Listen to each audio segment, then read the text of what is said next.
আমাকে বেরোতে হবে, তাড়াতাড়ি রাখতে হবে কারণ এখানে ট্রেন অনেক লেট না। So hey guys, welcome back to আমাদের চ্যানেল প্রীতম কি দুনিয়া। তো গাইস ভাবছো ভিডিওটা কি নিয়ে ইন্টু থাম্বনেল থেকে বুঝে গেছো। হ্যাঁ গাইস, সেটাই যেটা তোমাদের এখন রিমি শোনাবে। আগে বলে দিই কালকে তোমার মামা কি বলেছে? আসবে না আগে কি বলেছিল? কোনটা? তোমাকে ফার্স্টে কি বলেছিল? ফার্স্টে আগে আসবে বলেছিল? ও আমাদের যেতে বলেছিল, ভুলে গেছিল। আমাদের যেতে বলেছিল বাট ও বলছিল আগে বলি না না না, আগে যেতে বলেনি। ফার্স্টে ও বলছিল মা আমি কি থাকবো, তখন ওর মা বলেছে, ভালো লাগে কথাটা শুনে আমার, যে তুমি কি বলেছো তোমাকে? যে বলছে তুমি কেন আসবে, ইয়েকে নিয়ে আসো, প্রীতমকে জামাইকে নিয়ে আসো। দিয়ে আমাকে কল করেছিল, মানে আমাকে ফোন দিয়েছিল, আমাকেও বললো যে আসো তুমি একসাথে আসো, থেকে যাও। আমার কাজের টাইম হবে না, কাজে প্রচুর চাপ, আমরা ঘুরতে আছি, আমাদের এখন ডেলি ঠিক আছে। আমার মাকেও এমনকি বলেছে ফোনটা দাও, মাকে বলে দিচ্ছি। দিয়ে মাকেও বলেছে, দিয়ে মাও বললো হ্যাঁ তোমরা আসো, তারপর অবশ্যই যাবে। আর এছাড়া আমার এখন প্রচণ্ড কাজের চাপ, এই জন্য এখন যেতে পারছি না। তার মধ্যে তখন রিমি বললো যে তোমরা চলে এসো, এমনকি আমরা বললাম যে তোমরা চলে এসো, অবশ্যই যাওয়া আসা থাকবে। ওর মা বলছিল যে বাবা মেনে নিচ্ছে, হ্যাঁ এসব বলছিল। দিয়ে আমরা হ্যাঁ তোমরা আসো সবাই মিলে, দিয়ে আমরা তো আসা যাওয়া থাকতে থাকবে। দিয়ে এখন সকালবেলা বয়স শোনো কী ঘটলো, শোনো। দেখতে পাচ্ছি না তুমি ওখানে নিয়ে গেলে কেন ফোনটাকে? সকালে তো বাবাকে বললাম যাবো, এখন দেখি কাকে নিয়ে যাই, একা একা তো যাবো না, কাকে নিয়ে যাই দেখি, শুনলে? তারপর তোমাকে জানাবো। ফোন করবো এবার, এবার ওর মাকে ফোন করা হচ্ছে, তো শুনে নাও। ফোন করবো। জিজ্ঞেস করো। তো গাইস দাঁড়াও, গান চলবে, একটুখানি অফ করি। হ্যাঁ দাঁড়া এক সেকেন্ড। হ্যালো, বলো, কি করো? ভিডিও করি। তোমায় বললাম যে জিজ্ঞেস করো কে কে আসবে, আগের থেকে বলো, আমরা তো বেরাবো নাকি, না হলে তুমি না এলে। আমি না এলে তাহলে বেরো। না তুমি আসবা।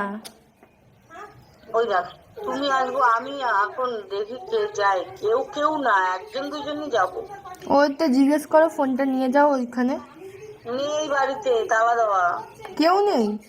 না বাবা, দেখেছো যাবো না? তুমি কোনোদিন এরকম দেখেছো? তুমি দেখেছো আমি কোথাও যাইনি? তাই কালকে যাতে আসতে হয়। এ রব মারবে না, আসবে তো? বলেছি তো, প্রমিস তো? হ্যাঁ প্রমিস, 1 ঘন্টার হলেও যাবো। সকাল সকাল আসবা? না মা, ওটা বলবে না, তাহলে কখন ওটা আসবা? বলবে না। এখানে খাবারটা রেডি রেখে আমাকে বেরোতে হবে। ঠিক আছে? তাড়াতাড়ি রাখতে হবে কারণ এখানে ট্রেন অনেক লেট না। আমি জানি, আমি সব শুনে জেনেই যাব, আমি এখন সব জানি, শিখে গেছি। আহাগো, ঠিক আছে তাহলে আমাকে জানাবে কে কে আসবে। কেউ না, দুজন যাবো এটুকু জানি। ঠিক আছে, ওর তো জানাবা তো। কেন বাবা, তোমার ও তো মা ইয়ে করার কি আছে? তুমি জানতে বলেছি, জানাবা যা। আমি বলে দিলাম কোন রকম কিছু ব্যবস্থা করবে না। আমি তুমি জানো ভালো করে, আমি এখন তোমাকে কিছু খাই বললে না। করবো নাকি? না আমাকে বলে করতে হবে না, আমি বুঝতেই পারছি তুমি যেভাবে বলছো, ঠিক আছে ওইভাবে বললে হবে না, তাহলে দেখবো ক্যান্সেল হয়ে যাবে। আচ্ছা তুমি আমাকে জানাও কিন্তু। ঠিক আছে, রানীর ঠাম্মা তো বাড়িতে নেই, আসুক দেখি তারপরে বলবো, জানাবো। ঠিক আছে, রান্না করে নাও তাহলে। রান্না করছি না, আমি এখন ভিডিও করছি। আচ্ছা ভিডিও করে নাও তাহলে। আচ্ছা রাখো। হ্যালো, হ্যাঁ আমরাও ভিডিও করছি তোমাকে নিয়ে। আমাকে নিয়ে? হ্যাঁ তুমি আসবে। আমি ওইটা সাসপেন্সে রয়েছে আমার। আরে আমাদের সাসপেন্স না, এক্ষুনি পোস্ট হয়ে যাবে। ই বাবা, ই মা, তাহলে তো আমি ফেলিওর হয়ে গেলাম। তাহলে তুমি আমাদের পরে সেকেন্ডে আসবে। তো আগে আগে যখন আমরা সেই গেলাম ওই রাস্তায়, তখন তুমি ওটা আগে ছেড়েছো, আমরা সাসপেন্সে ছিলাম, কিন্তু এখন আমরা ছাড়ছি, তুমি দেখে তারপর তুমি ছাড়বা। আমি ওই রিমাকে নিয়ে বলেছে সবাই আমার লোক, তাই নিয়ে আমি বলছি। হবো। হ্যাঁ তো কিছু মেয়ে ছেলে এসে আমাকে নিয়ে ভিডিও ছেড়েছে, রিমা নাকি আমার লোক, আমি রিমাকে পাঠিয়েছি এই মিল করার জন্য, সবকিছু আমার ষড়যন্ত্র, এই নিয়ে আমি ভিডিও ছাড়ছি। রিমাকে আমি কে কি বলছে কানে নেবা না, ছাড়ো তো। দেখেছিল, হুম, সেটাই বুঝিয়ে দিচ্ছি আমি। আচ্ছা বুঝলাম। আর আমি 3 নম্বরটা সাসপেন্স ছিল, কিন্তু আর হবে না। আমরা ছেড়ে দিই, তারপর তুমি ছাড়াও। তাহলে কালকে আমার যা বুঝি ওটাই নেবো।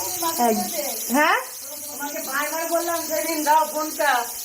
ও ও মা, মামি কি বলবে? আসো। হ্যাঁ, তুমি সেদিন দিলে না কেন? আজকে দেবো। আজকে বলে দাঁড়াতে সেদিন এত করে বললাম। বললেন দিদি? হ্যাঁ বলো। বলছি আমি আমাদের বাড়িতে মঙ্গলবার দিন বাড়ি দিয়েছিল। তো গাইস দেখতে পারলে কত করে ওর মা বারবার করে ইনভাইট করেছিল আমাদের মানে কালকে যাওয়ার জন্য। আর এই মানে আমার পক্ষে পসিবল না, যতদিন না ওর বাবা মা আসবে এসে বাড়িতে বলে যাবে, আমার পক্ষে সম্ভব হবে না। কালকে ওর মা আসুক, আনন্দ করুক, সবসময় আসুক, ও যাক, আমি সবসময় হ্যাপি। বাট যতদিন ওর বাবা আসছে আমি যাবো না। তো রাগ করলেও কিছু করে না, ও যাক, যত ইচ্ছা করুক, মায়ের সঙ্গে গল্প করুক, মা মাই হয় সবার সঙ্গে এনজয় করুক, যতদিন না বাবা আসছে। কারণ বাবা হচ্ছে গার্জেন বাড়ি, আমার বাবা যেমন ওই বাড়ি গার্জেন। কারণ এইখানে যেন আমি বড় হলে আমি গার্জেন, তেমন ওর বাবাও গার্জেন। বাড়িতে মা বললেই তো হয় না, বাবা না হলে এখন এত ঝামেলা করুক, পসিবল না। যাই হোক, ওর মা আসছে কালকে, আনন্দ হবে, কথাবার্তা হোক, সব কিছু ঠিক হয়ে যাক, এটাই চাই। খালি তো অশান্তি যাবে না, আমার একদম পছন্দই না। আচ্ছা, পরে ফোন করবো। দাঁড়াও একটা সেকেন্ড। তো গাইস দেখতে পেলে কথাবার্তা হলো, কথাবার্তা হলো ওর মায়ের সঙ্গে, ও কথা বললো। কারণ তোমাকে বললাম তো, বারবার করে আসতে বলছিল, আর আমাদের পক্ষে সব পসিবল হচ্ছিল না। আর সেই জন্য ওই বাড়িতেই রেখে নিচ্ছি, আসছে কালকে, দেখা যাক কে আসে, কী কী হয়, তার জন্য তোমরা ওয়েটিংয়ে থাকো।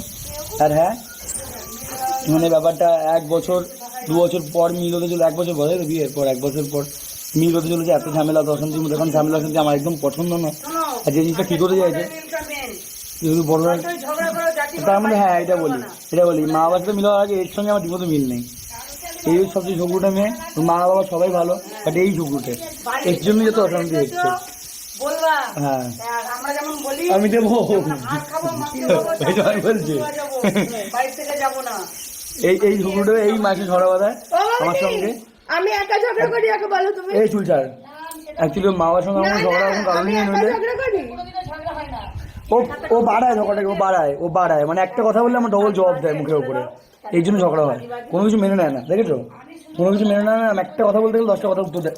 আমি কিছু বলছি না, বলছি কি, একটা কথা উত্তর দিলে 10টা উত্তর দেয়, এই জন্য ঝগড়া হয়। কোনো মায়ের বাবার দোষ নেই, আমি বলে দিচ্ছি আজকে, এই দোষ যত দোষ, ঠিক আছে, ঝগড়া হলে